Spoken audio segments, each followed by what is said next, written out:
Hey guys, কি অবস্থা তোমাদের? কেমন আছো তোমরা?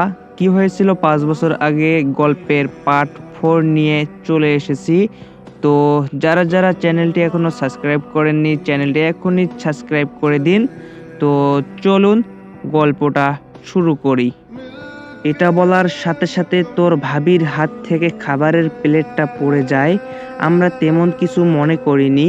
তোর ভাইয়া অফিসে যাবার কিছুক্ষণ পর তোর ভাবি কিছু কাগজ নিয়ে এসে বলে যে তোর ভাইয়া নাকি অফিস থেকে কিছু কাগজ পাঠিয়েছে, সেগুলোতে নাকি সাইন লাগবে। তাই আমি সরল মনে সাইন করে দেই। তার কিছুদিন পর তোর ভাই বলে তোকে অনেক জায়গায় খুঁজেছে কিন্তু পাইনি। আমি বলেছিলাম যে খুঁজতে থাক, পেয়ে যাবি। তখনই তোর ভাবি বলে, বাবা যে আমার সাথে এমন এটা কাজ করতে চেয়েছিল তাকে এমন করে কোনো খোঁজার প্রয়োজন নেই। আর ও বাড়িতে আসলে আবারও তো আমার সাথে এমন করার চেষ্টা করতে পারে। তখন বাবা বলল, বৌমা দেখো, ও আমার আর তোমার শাশুড়ির মার ছেলে, আর ছেলে মেয়ের উপর কোনো বাবা বেশি দিন রাগ করে থাকতে পারে না। আশা করি ওর ভুল বুঝতে পেরেছে আর এমন করবে না। এ বলে আমি সেখান থেকে চলে যাই আর তোর ভাইয়াও অফিসে চলে যায়। কিছুক্ষণ পর তোর ভাবি আমাদের রুমে আসে। তখন বাবা বলল, বৌমা হঠাৎ আমাদের রুমে, কিছু বলবে? ভাবি বলল তখন, বাবা বলবো। তখন বলল, তাহলে বলো। ভাবি তখন বলল, রিমন আর কখনো এই বাড়িতে আসবে না, আর এই সম্পত্তিরও কোনো ভাগ পাবে না। তখন বাবা বলল, দেখো বৌমা, ওর ভুল শাস্তি ও পেয়েছে এতদিন আমাদের থেকে দূরে থেকেও, তাই ও এখন বাড়িতে আসবে। যদিও আমরা কেউ জানি না ও এখন কোথায়, তবুও আমি বিশ্বাস করি খুব তাড়াতাড়ি ওকে পেয়ে যাব। আর রিমন আমার ছেলে, তাই আমার বড় ছেলে যা ভাগ পাবে তা রিমনও পাবে। কথাটা শোনা মাত্রই ভাবি তখন বলল, তা কিছুতেই হতে পারে না। যে সম্পত্তির জন্য আমি ওকে মিথ্যা অপবাদ দিয়ে বের করে দিয়েছি, সেই সম্পত্তি আমি কিছুতেই ওকে পেতে দেব না। বাবা তখন বলল, মিথ্যা অপবাদ মানে? ভাবি তখন বলল, মিথ্যা অপবাদ। আমি সেই দিন মিথ্যা অপবাদ দিয়ে রিমনকে বাড়ি থেকে বের করে দিয়েছিলাম। ও ও ও না, বের তো আমি করিনি, আমি তো মিথ্যা অপবাদ দিয়েছি। বের করে দিয়েছেন আপনারা। বাবা তখন বলল, মানে সেই দিন রিমন তোমার সাথে কিছুই করেনি? ভাবি তখন বলল, না, কিছুই করেনি। বাবা তখন বলল, তাহলে তুমি ওকে মিথ্যা অপবাদ দিয়ে বের করে কেন দিয়েছো? ভাবি তখন বলল, আপনাদের জন্য বের করে দিয়েছি। বাড়ির বড় ছেলে বলে আমার স্বামী সম্পত্তি বেশিরভাগ পাবে, কিন্তু তা না করে আপনারা আপনাদের ছোট ছেলেকে বেশি সম্পত্তি দিতে যাবেন আর আমি সেটা দেখব। বাবা তখন বলল, মানে এইসব তুমি সম্পত্তির জন্য করেছো? ভাবি তখন বলল, সম্পত্তির জন্যই করেছি। এই বাড়ি, আপনার কোম্পানি সব আমার স্বামীর নামে, মানে আপনার বড় ছেলের হবে। বাবা তখন বলল, সাব্বির কি এইসব জানে? সাব্বির হচ্ছে আমার বড় ভাইয়ের নাম। ভাবি তখন বলল, না, ও কিছুই জানে না, আর কোনোদিন জানবেও না। বাবা তখন বলল, ও আজকে জানবে? তাহলে আমি ওকে সব বলবো যে তুমি ওর ভাইকে মিথ্যা অপবাদ দিয়ে বের করে দিয়েছো। ভাবি তখন বলল, আপনি যদি কিছু বলেন আপনার বড় ছেলেকে, তাহলে আপনারা সবাই রাস্তায় গিয়ে বসবেন। বাবা তখন বলল, মানে? ভাবি তখন বলল, এই কাগজটা পড়লেই বুঝতে পারবেন। আপনার বাবাকে এটা কাগজ দিল। বাবা কাগজটা পড়া শুরু করে দিল। কাগজটা লেখা বাবার সব সম্পত্তি ভাবির নামে করা আছে, নিচে বাবার সাইন দেওয়া আছে, মানে এখন সব সম্পত্তি ভাবির। বাবা কাগজটা ছিঁড়ে ফেলে দিল। বাবা তখন বলল, এই কিছুতেই হতে পারে না, তুমি এমনটা করতে পারলে? ভাবি তখন বলল, কাগজটা ছিঁড়ে কিছুই হবে না, ওটা কপি, আসলটা আমার কাছে। আর এটাই হয়েছে। শুনুন, আপনি যদি আপনার বড় ছেলেকে এসবের কিছু বলেন তাহলে আপনাদের সবাইকে এই বাড়ি থেকে বের করে দিব। শুনুন, আপনার সব সম্পত্তি এখন আমার। সেই দিন যেদিন কাগজগুলোতে সাইন করেছিলেন সেই কাগজগুলোতে লেখা ছিল আপনার সব সম্পত্তি আপনি আমার নামে লিখে দিয়েছেন, কিন্তু আপনি কাগজটা না পড়েই সব করে দিয়েছেন। শুনুন, তাহলে বাড়িতে যেভাবে আছেন ঠিকঠাক সেভাবেই থাকুন। আপনার ছেলে যদি এর কিছু জানতে পারে তাহলে সবাইকে বাড়ি থেকে বের করে দেব।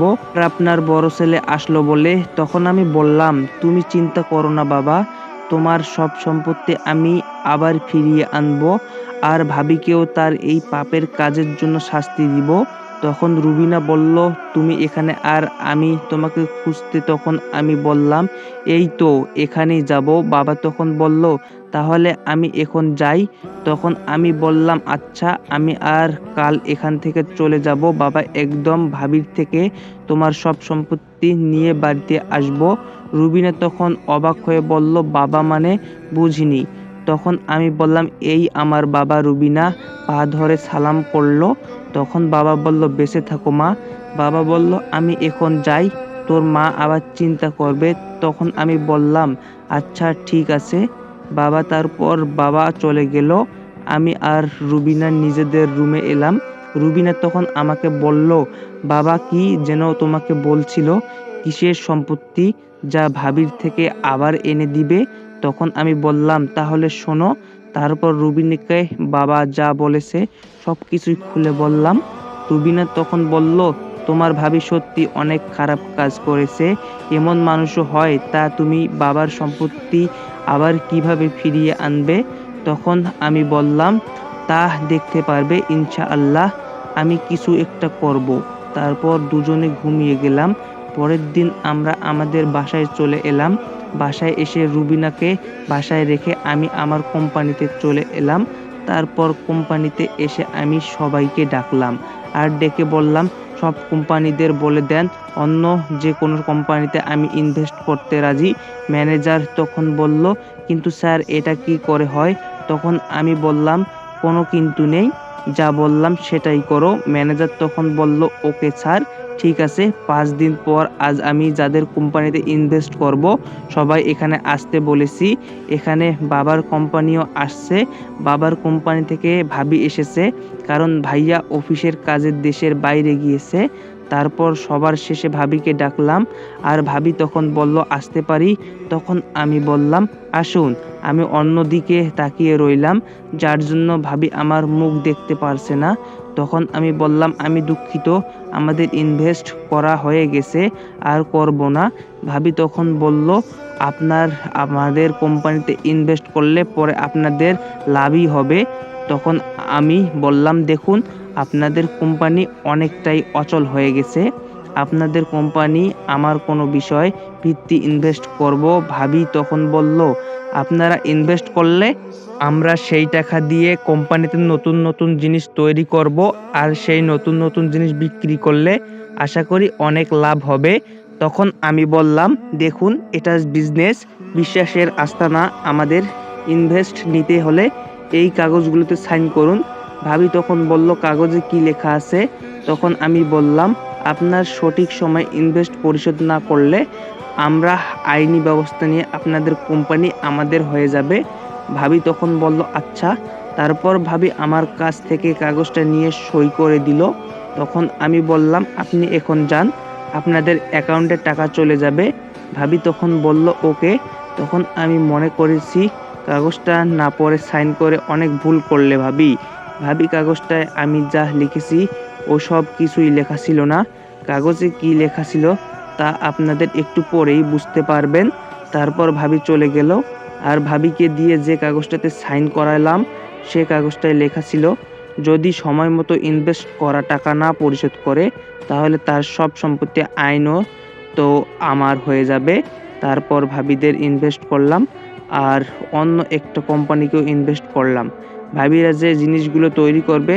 তো গাইজ, পার্ট 4 কেমন লাগলো তোমাদের মাঝে ওটা কমেন্ট করতে একদমই ভুলবেন না। আমি ইনশাল্লাহ খুব ভালো ভালো তোমাদের মাঝে গল্প দেওয়ার চেষ্টা করব। যদি তোমরা সাপোর্ট করো তাহলে রেগুলার ভাই গল্প দিব। আর রেগুলার যদি গল্প দেই তো ভাই তোমাদের সাপোর্ট লাগবে, সাপোর্ট ছাড়া কখনোই আগা যায় না। আর সাপোর্ট পেলে ভাই ভিডিও দিতেও অনেক ভালো লাগে। আর এখন যারা যারা চ্যানেলটি এখনও সাবস্ক্রাইব করেননি অবশ্যই চ্যানেলটা সাবস্ক্রাইব করে পাশেই থাকবেন আর বেল আইকনটি অন করে দিতে একদমই ভুলবেন না। তো দেখা হবে পার্ট 5-এ। তো ভালো থাকেন, সুস্থ থাকেন, আল্লাহ হাফেজ।